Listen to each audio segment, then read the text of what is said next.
with you today to celebrate Maine Arts and Culture Day here in the State House, the great Hall of Flags here. And you know, when people think of Maine, they often think of forestry, farming, and fishing, and beaches, woods, and fields, and T-shirts and souvenirs at Old Orchard Beach, and foodie restaurants in Portland of peepers and river paddlers. And while our well-known backbone industries and our tourist attractions tend to define our state and shape our economy, we cannot overlook the contributions of art, literature, and culture to our state as well. Those things that equally describe and define what we see, what we know, and who we are. It is a little-known fact that Maine's arts and culture sector contributes $1.5 billion each year to the state's economy, and that it employs more than 22,000 people in our state.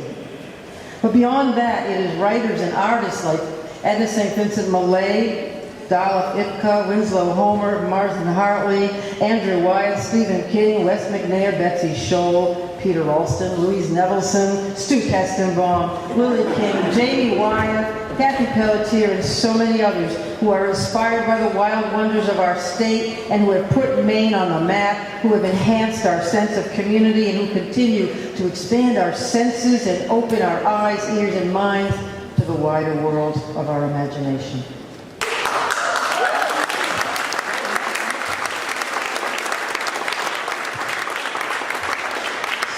People ask me, well, why are the arts important? Why should we care? They wonder, why should policymakers, politicians, business people, farmers, nurses, auto workers, and office workers stop and think about the arts? Why should we read poetry at night to put our children to sleep? Not that it always has to put them to sleep. The answer is because our eyes see only what is in front of us. Our ears hear only the sounds that are in the moment. Our hands feel only as far as our physical reach allows us. The arts, however, expand our horizons.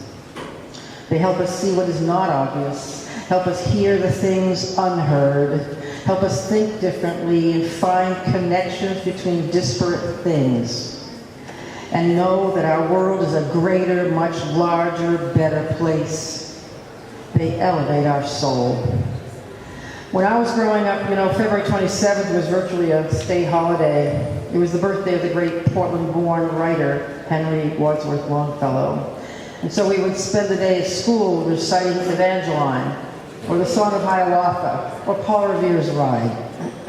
But Longfellow also spoke to the enormous impact of literature in America when he wrote, quote, "We want a national literature commensurate with our mountains and rivers. We want a national epic that shall correspond to the size of the country. We want a national drama in which scope shall be given to our gigantic ideas and to the unparalleled activity of our people.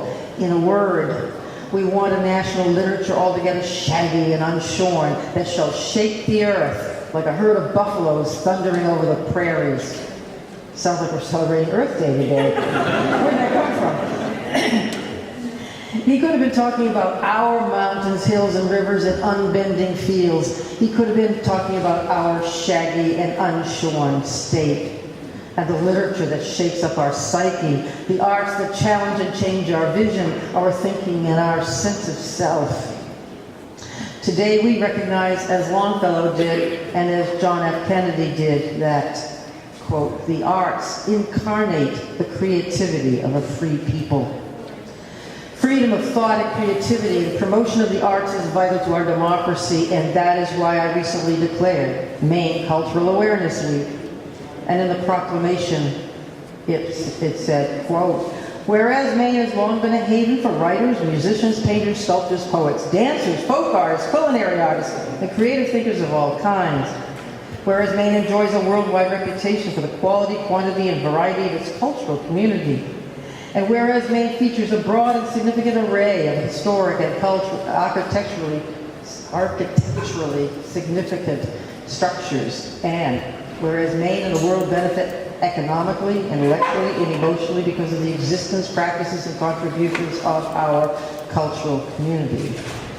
And whereas Maine appreciates the heightened quality of life that results from a vibrant cultural community, therefore be it resolved that I, Janet T. Mills, Governor of the great state of Maine, do do hereby designate the week of March 15th as Maine Cultural Awareness Week and encourage all Maine citizens to observe and appreciate appropriately the richness of our cultural community and the many gains we receive thereby.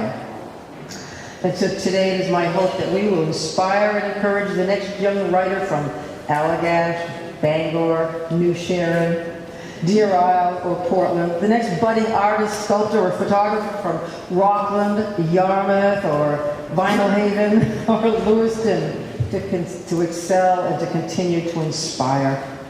And to all of them, those from here and those who have made Maine their destination and their inspiration, I say, Maine welcomes you home. Thank you for joining me in celebrating Maine artists who create works that shape the earth, that encompass gigantic ideas, that enhance our sense of community, our sense of place, that capture the unparalleled creativity and imagination of all our people. Thank you.